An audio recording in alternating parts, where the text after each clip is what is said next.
श्री राधे हर हर महादेव। बैशाख माह जो कि विशाखा नक्षत्र से उत्पन्न हुआ है, भगवान भोलेनाथ और श्री हरि विष्णु का प्रिय मासों में एक है।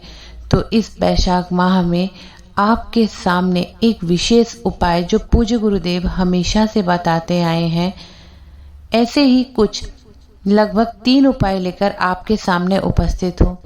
पूज्य गुरुदेव की कथा सुनकर बहुत ही तरीके से आपको समझाने का प्रयास करूंगी, जिससे कि कोई त्रुटि ना हो और आप भी वीडियो अंत तक अवश्य देखें। आज के ये तीनों उपाय बेलपत्र से संबंधित हैं, क्योंकि बेलपत्र भगवान भोलेनाथ को सर्वाधिक प्रिय है। तो बढ़ते हैं अपने पहले उपाय की ओर।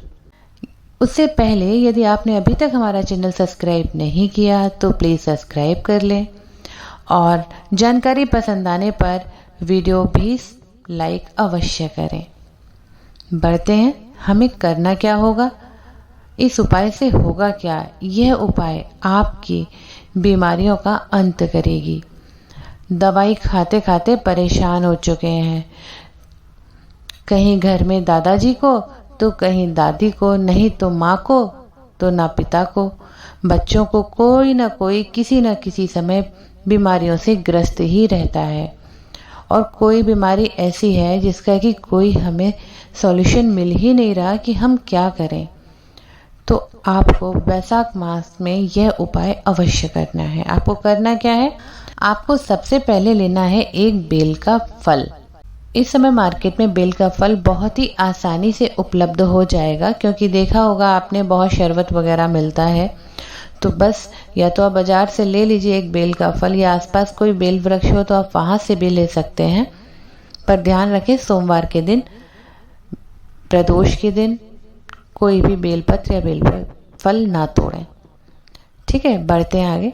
अब आपको करना है क्या, ये बेल फल लेकर आपको पहुँच जाना है सीधे शिव जी के मंदिर में, और भगवान भोलेनाथ की जिस स्थान पर आपको लाल रंग का मार्क दिख रहा है, बस इस स्थान पर स्पर्श कराकर बेल फल को नीचे रख देना है। हाथ जोड़कर भोलेनाथ से प्रार्थना करनी है कि हमारे घर का यह सदस्य बहुत बीमार है और उसको ऐसी परेशानी हो गई कि जिसका कि हमें निदान नहीं मिल रहा।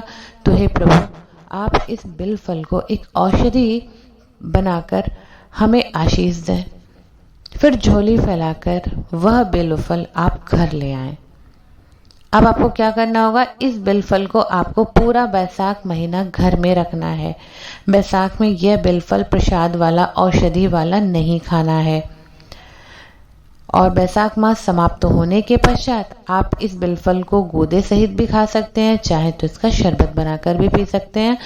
खासकर ये है शरबत और ये गूदे का फल उसके लिए है जिसकी बीमारी काफ़ी समय से समाप्त नहीं हो रही। ठीक है, इसके बाद बढ़ते हैं अपने दूसरे उपाय की ओर। इसके लिए आपको करना क्या होगा, इसके लिए आपको सबसे पहले पहुंच जाना है बेलपत्री के वृक्ष के नीचे, और वहां पहुंचकर बेल वृक्ष के नीचे जो मिट्टी है उससे करना है आपको भगवान भोलेनाथ के शिवलिंग का निर्माण। आपके घर के जितने भी सदस्य हैं, कोशिश कीजिए कि वो सभी लोग आपके द्वारा बनाए हुए पार्थिव शिवलिंग का पूजन करें।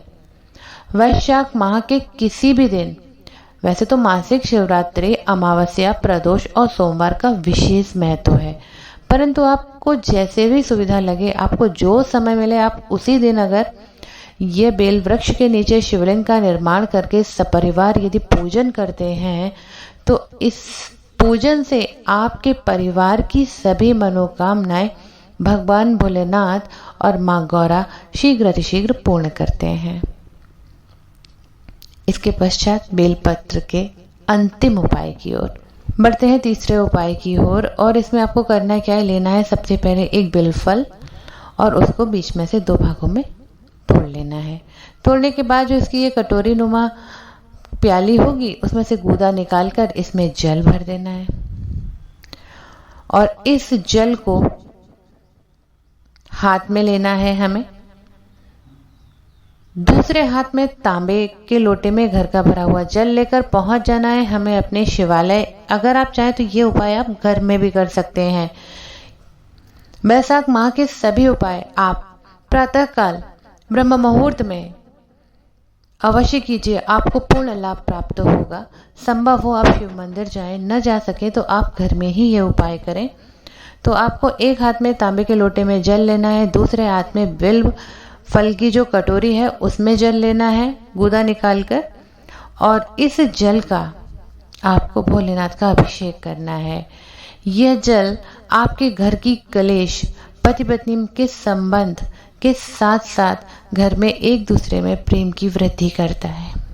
यदि आपको यह जानकारी, यह उपाय पसंद आए हो तो वीडियो को लाइक अवश्य करें। साथ ही कमेंट बॉक्स में हर हर महादेव लिखना बिल्कुल ना भूलें। श्री राधे।